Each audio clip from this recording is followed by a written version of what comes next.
আজকে আমরা জানব পৃথিবীর 10টি রহস্যময় ও হারিয়ে যাওয়া প্রাচীন সভ্যতা সম্পর্কে, যেগুলোর অস্তিত্ব একসময় দুনিয়াতে ছিল, কিন্তু আজ সেগুলোর ইতিহাস ধুলোয় মিশে গেছে।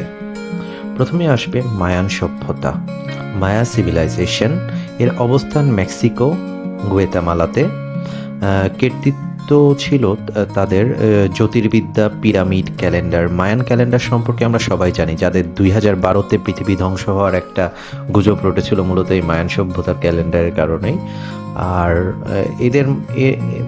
এরা মূলত খরা, যুদ্ধ নাকি ধর্মীয় কী কারণে তাদের অস্তিত্ব বিলীন হয়ে গেল, এটার সঠিক ইতিহাস কেউ জানে না।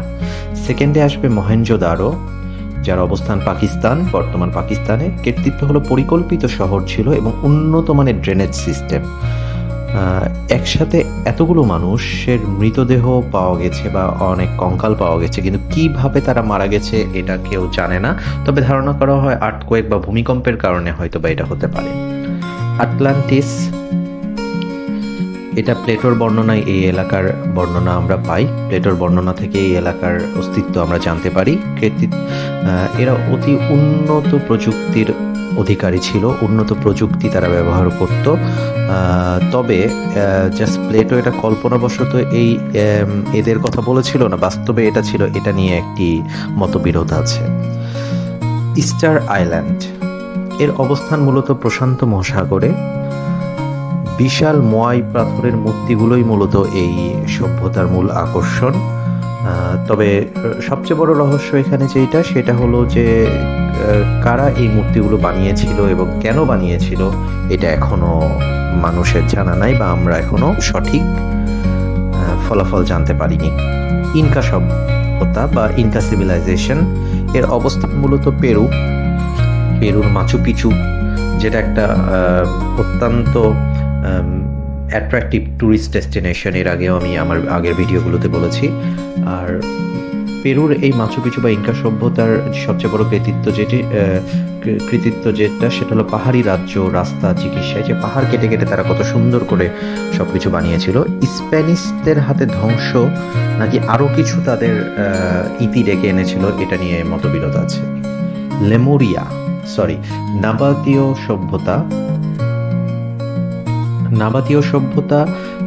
নাবাতীয়রা ছিল মূলত এক প্রাচীন আরব জাতি, যারা আজকের জর্ডান ও সৌদি আরবের কিছু অঞ্চলে বসবাস করত। এদের সবচেয়ে বিখ্যাত স্থাপনা হলো পেত্রা নগরী, জর্ডানের পেত্রা নগরী, যা আমরা সবাই জানি, যা পাথরের মধ্যে খোদাই করে নির্মিত।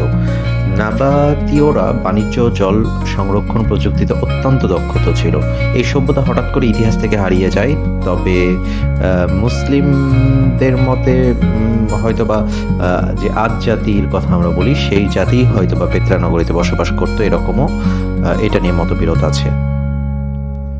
আনাতোলিয়া বা হিস্ট্রাইটস, এর অবস্থান আধুনিক তুরস্ক। কীর্তিত্ব রথ ও লোহার অস্ত্র। রহস্য হঠাৎ এদের পতন কি করে হলো, এটা নিয়ে অনেক জল্পনা কল্পনা আছে। অলমেক, এর অবস্থান মধ্য আমেরিকা। কীর্তিত্ব বিশাল মাথার একটি মূর্তি। কারা ছিল তারা, এটা নিয়েও মতবিরোধ আছে। ইন্দাস সভ্যতা, আমাদের পার্শ্ববর্তী ভারত ও পাকিস্তানের সীমান্তবর্তী অঞ্চলে গড়ে উঠেছিল মূলত এই সভ্যতাটি। মূলত প্রথমে আমি মহেঞ্জোদারোর কথা বলেছি, কিন্তু মহেঞ্জোদারো এবং হরপ্পা, এই দুইটি প্রধান শহর মিলেই ছিল ইন্দাস সভ্যতা। এখানে আধুনিক ড্রেনেজ সিস্টেম, পাকা রাস্তা, ইটের ঘরবাড়ি পাওয়া যায়, যা 4000 বছর আগেও বিরল ছিল। আমরা বর্তমান ভারতে কি দেখি, অনেক মানুষের বাসা বাড়িতে আধুনিক সোয়ারেজ সিস্টেম বা আধুনিক ড্রেনেজ ব্যবস্থা নাই, বাট 4000 বছর আগে এই ইন্দাস সভ্যতাতে কিন্তু আধুনিক ড্রেনেজ সিস্টেম ছিল। সো আধুনিক যুগের থেকে অতীতে ভারতীয় উপমহাদেশের মানুষ কতটা স্মার্ট ছিল, এটা বোঝা যায়। গোবেকলি টেপে, সর্বশেষে আসবে গোবেকলি টেপে।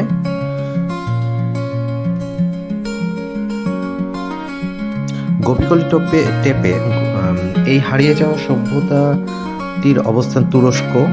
এটি মূলত 11,000 বছর আগের পুরনো মন্দির। সভ্যতার ইতিহাস মূলত আরও পুরাতন। তো এই হারিয়ে যাওয়া সভ্যতাগুলো অনেক কিছুই আজও অজানা। আপনি কোন সভ্যতাটিকে সবচেয়ে বেশি রহস্যময় মনে করেন, নিচে মন্তব্য করুন। ভিডিওটি ভালো লাগলে লাইক দিন, বন্ধুদের সঙ্গে শেয়ার করুন, আর বাংলাদেশ আনকভারডে সাবস্ক্রাইব করতে ভুলবেন না। ভালো থাকবেন। আসসালামু আলাইকুম।